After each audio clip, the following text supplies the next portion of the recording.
going to continue the teaching on stabilizing our faith. If there's one thing that we need in this hour, it would be for our faith to be stabilized. Paul says in 1 Timothy chapter 6, verse 12, Paul says, fight the good fight of faith. The good fight of faith is simply holding on to what we know from the Word without wavering and giving up on our position when it comes to God. The truth is, as Christians, we are going to be ruled in life by either our emotions and external circumstances, or we're going to be ruled by the Word of God. And how many know that as believers, we are to be ruled by biblical principles? And so I'm going to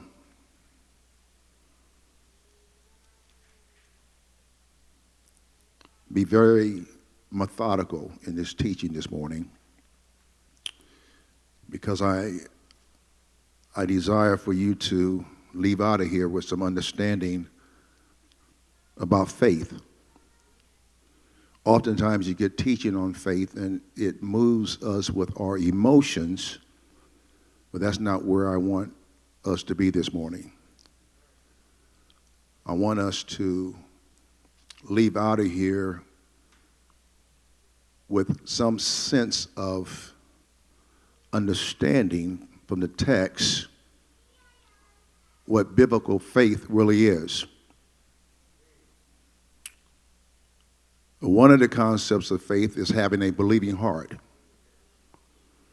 Jesus says in Mark chapter 11, verse 23, for verily I say unto you, that whosoever shall say unto this mountain, be thou removed and be thou cast into the sea, and shall not doubt in his heart, but shall believe that those things which he has said come to pass, he shall have whatsoever he saith.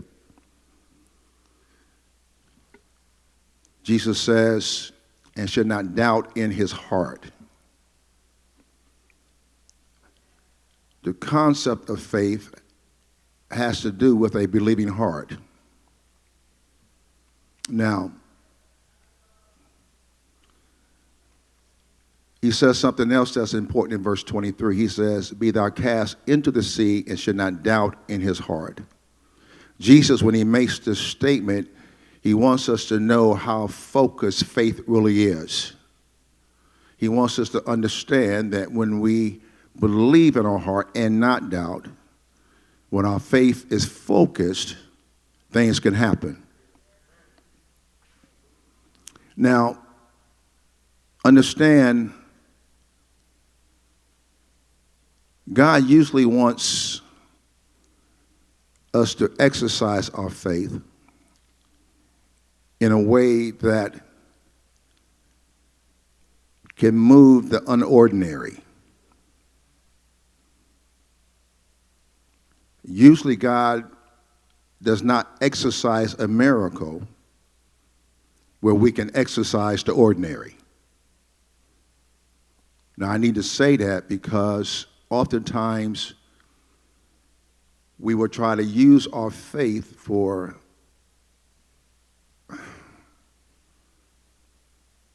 silly stuff. And so, if we want a mountain to move, and we have the ability to move it with a shovel, then we should dig. I thought y'all was going to do that.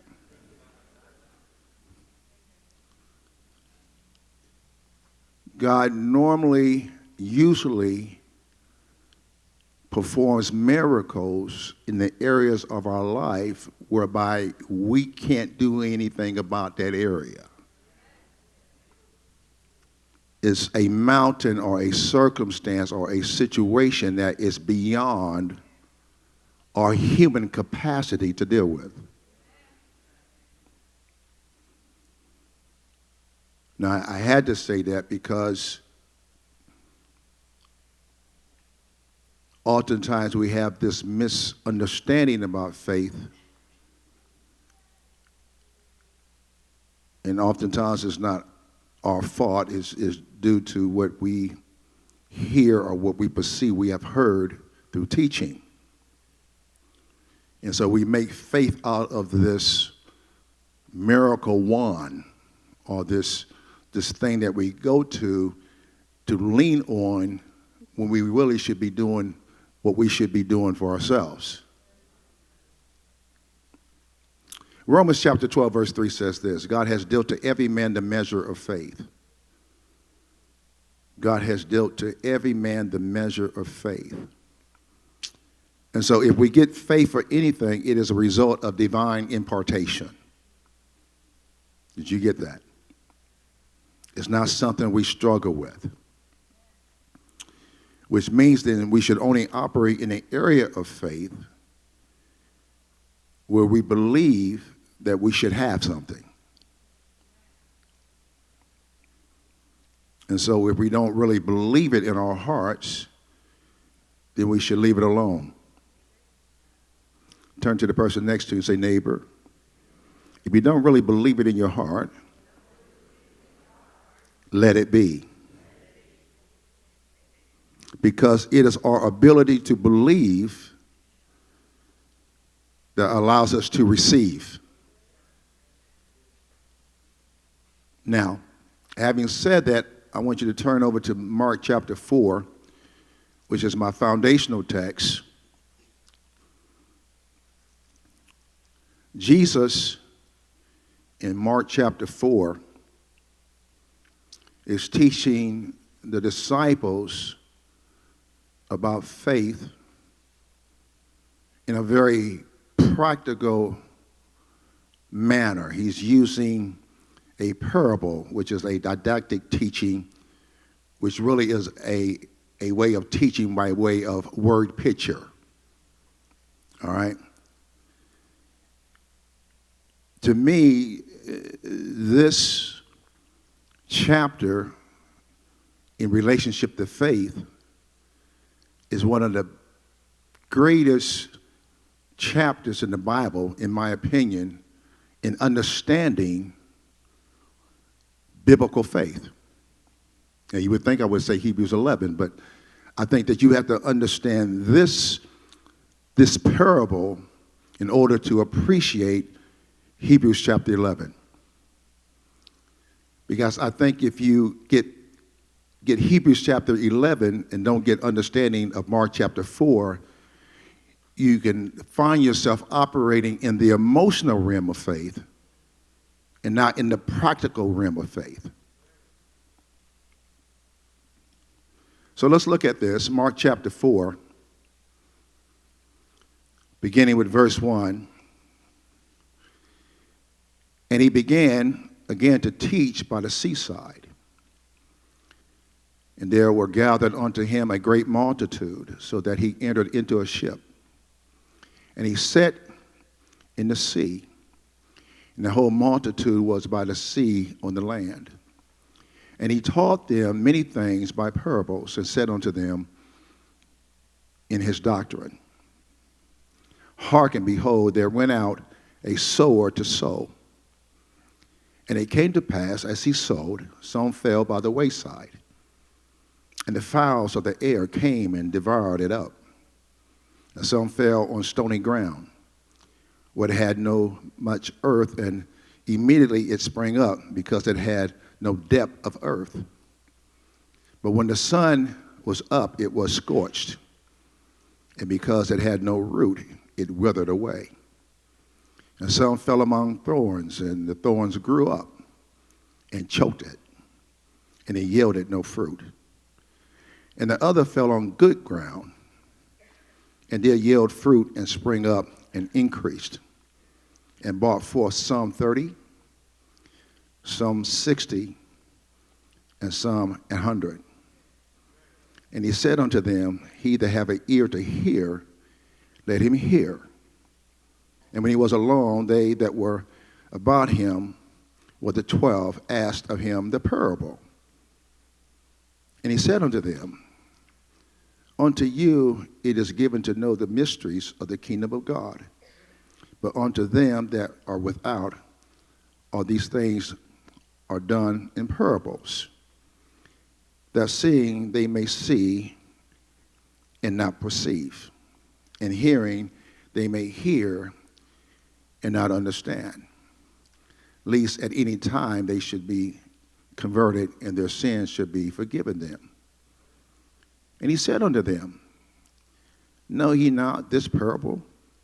How then will ye know all parables? So he gives them this parable, this didactic teaching, and they come back to him, the 12 disciples, when they are alone and the crowd is gone, and they say, basically, what are you talking about? And now he's going to give them understanding of the parable. Verse 14, he says, the sower soweth the word, and these are they by the wayside, where the word is sown. But when they have heard, Satan comes immediately and taketh away the word that was sown in their hearts. And these are they likewise which are sown on stony ground, who, when they have heard the word, immediately received it with gladness, and had no root in themselves, and so endured but for a time. Afterward, when affliction or persecution ariseth for the word's sake, immediately they are offended. And these are they which are sown among thorns, such as hear the word, and the cares of this world, and the deceitfulness of riches, and the lusts of other things enter in, choke the word, and it becometh unfruitful. And these are they which are sown on good ground, such as they hear the word, and receive it, and bring forth some 30-fold, some 60, some 100. Then he says in verse 26, so is the kingdom of God, as if a man should cast seed into the ground, and should sleep and rise night and day, and the seed should spring and grow up, he knoweth not how. For the earth bringeth forth fruit of herself, first the blade, then the ear, after that the full corn in the ear. He says now, the sower sows the seed. And we know from the word that the seed is the word. And that word is sown into ground. And that ground represents the heart. He says, some fall by the wayside, which means it hit no soil. And the birds ate it, meaning hardness of heart. And some fell on shallow grounds, shallow soil, if you will. It hit the soil, but it was not down deep. And so the sun, it scorched it. And then some fell in thorns, and because there's thorns in the midst of the seed, the weeds choke out the word. In other words, that word is sown into the heart, and because there's other stuff in there, the cares of the world choke that word. But then he says some fell on good soil. And when it fell on good soil, based on the soil, it gave forth a harvest, fruit, 30, 60, 100. Now, I read that to you because in the natural, it is the quality of the soil or the ground that governs the time frame of the harvest. It is the soil that you sow into that the seed needs to germinate that determines the time frame in which that seed germinates and produces fruit. When we built this facility, prior to us building this facility, should I say, there were cows on this land. The Milam family, they had cows and what have you on the land. They was all over the place. And the ground was fertilized through those cows on this side. Over on that side, there were no cows. This red clay. Even today, when you walk out of here, when we built this facility and we planted trees, because we had to have a landscaping plan, we planted trees at the same time on this side and on that side. When you leave out here today, if you look over on this side, you're going to see that those trees that we planted are tall, flourishing. Over on this side of the parking lot, you're going to see that those trees have been stunted, their growth. They grew, but they didn't grow like the trees on this side. Same seed, same time frame, same rain, same sun. The only difference is that the soil on this side was much richer than the red clay on that side.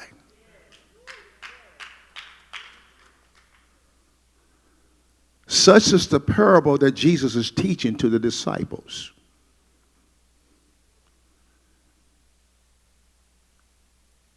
The word that is sown into a heart, into soil.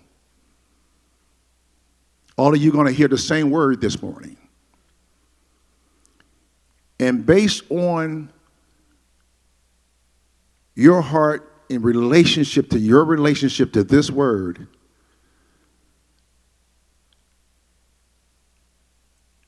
it's going to determine what grows from this teaching. Not what I say, but what you glean for what I say. Here's the point I'm trying to make. Hear this. If you don't hear anything else I say, please hear this. When we are believing for something as Christians, how long it takes for the manifestation of what we're believing God for is a matter of our faith development.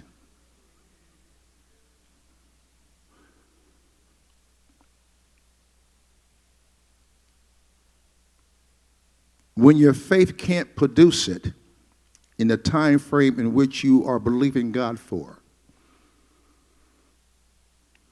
don't give up on your faith.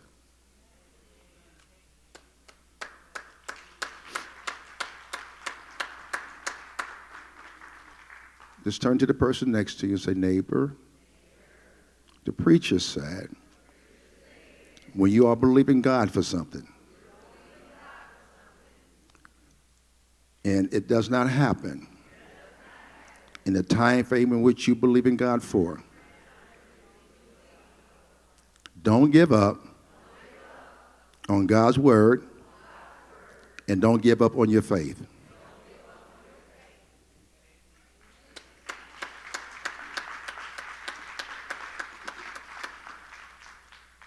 There's nothing wrong. Stay with the faith process. As you develop in faith, the time factor becomes shorter and shorter.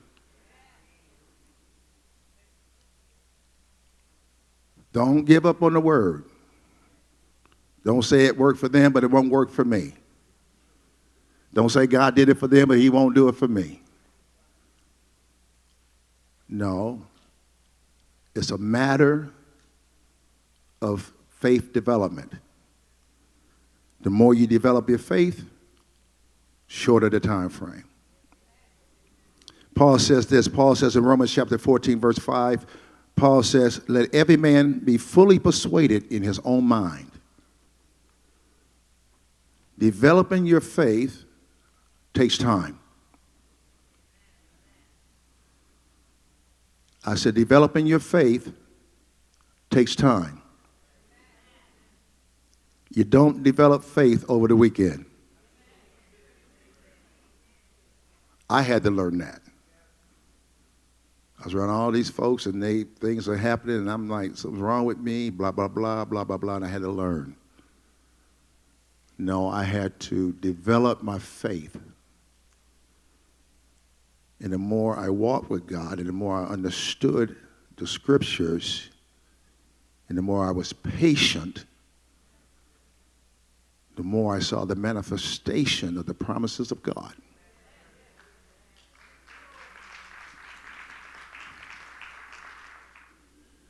Colossians chapter 2, verse 6 through verse 8, Paul says, as you have therefore received Christ the Lord, so walk in him. Verse 7, Paul says, rooted and built up in him and established in the faith, as you have been taught, abounding therein with thanksgiving.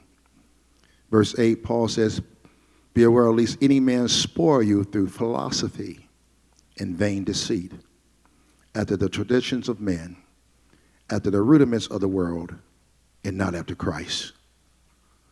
Paul is simply saying, don't allow the philosophies of man and religious scribes try to tear you what you know not to be true in terms of your relationship with Christ. Don't let religious structure interfere with your relationship with Christ. Let me put it this way.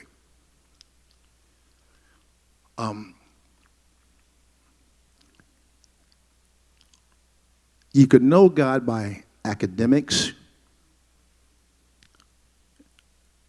or you can know God by relationship. You can have a understanding of God through reading of Scripture, but then you're going to have a more better understanding of God through relationship. I guess that's what I'm trying to say. It is your relationship with God that's going to allow you to go deeper in your faith with God than the scriptures. I'm not impressed with people who can quote scripture. Now, I'm not saying don't quote scripture, because that's a good thing to be able to do.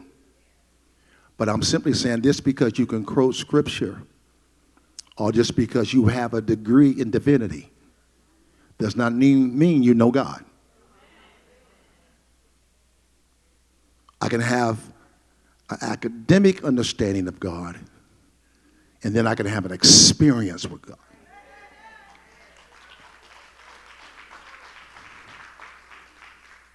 You can take an elderly lady who cannot read and write, who has a lifetime of experience with Jehovah, and compare her with a theologian who has degrees all over the wall, and she can have more faith in her baby finger than he has in his entire body. That would move God.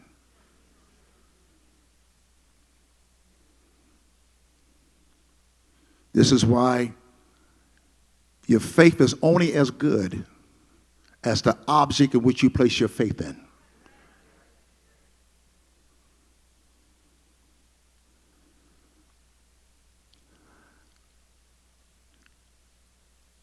David says this, I kind of hesitate to do this because last time I went here, it blew up the whole house. Last Sunday, in 1 Samuel 17, David goes on the front line, and he sees Goliath taunting the whole army of Israel. And David says, I'll take him if no one else is going to take him. And Saul tries to give him his armor and his sword. And David says, in essence, I can't use this stuff. This stuff hasn't been tested. I know the whole host of Israel has this stuff on. I know Goliath has his stuff on. But this 16-year-old boy says to the king of Israel, he says to Saul, I can't use that stuff. This stuff hasn't been tested. I'm going to stick with my sling and these few rocks I have in my pouch.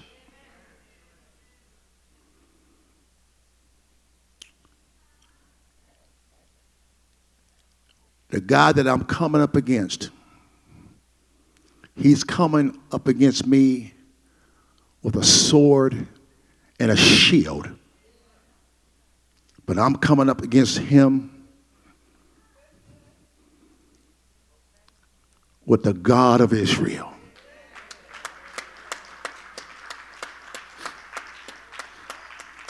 And all I can tell you, Saul, is that when the bear came out and tried to take some sheep, I smote him by the beard.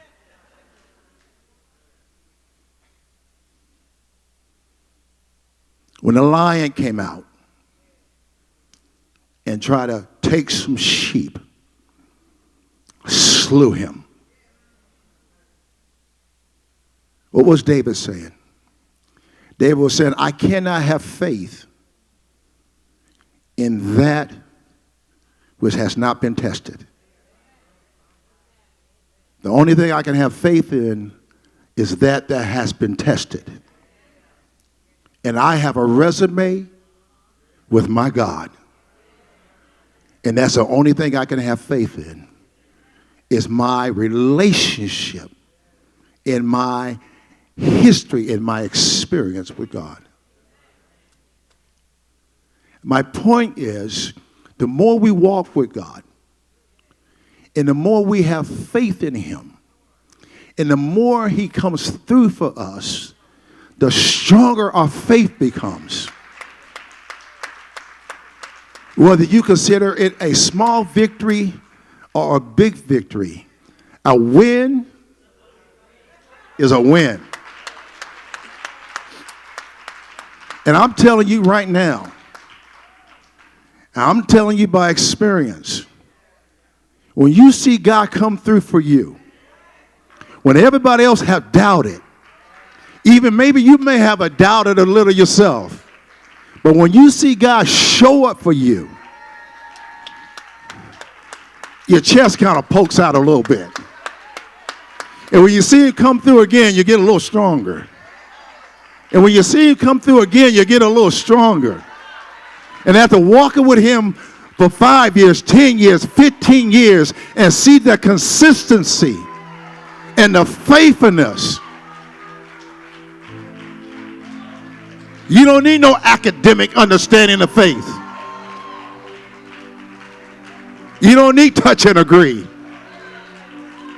All you need to know is, you know what? 10 years ago, he healed my body. 20 years ago, he paid my rent. 7 years ago, he delivered my child. All I can tell you is, if he did it back then,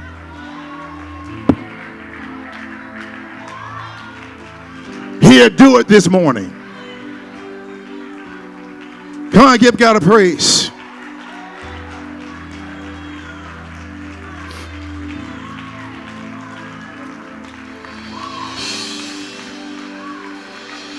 Your faith grows because you see the evidence of God in your life.